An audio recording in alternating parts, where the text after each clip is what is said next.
Pengamat politik Rocky Gerung ikut menyuarakan pemakzulan terhadap Presiden Joko Widodo. Menurut Rocky, hanya Ketua Umum PDIP Megawati Soekarnoputri yang bisa memulai langkah pemakzulan Presiden. Sebab Megawati memiliki kuasa di partai yang mendominasi DPR RI.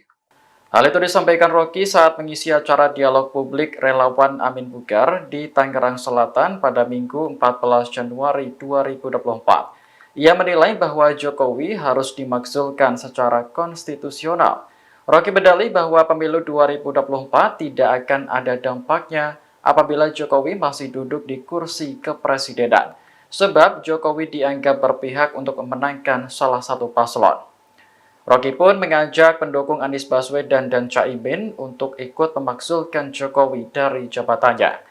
Diketahui isu pemakzulan Jokowi kembali mencuat menjelang Pilpres 2024. Isu ini pertama kali dikeluarkan oleh Gerakan Petisi 100 yang mengirimkan surat kepada Menko Polhukam Mahfud MD.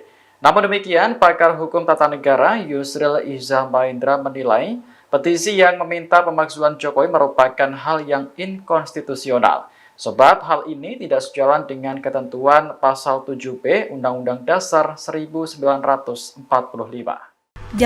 Download Tribun X sekarang. Menghadirkan lokal menjadi Indonesia.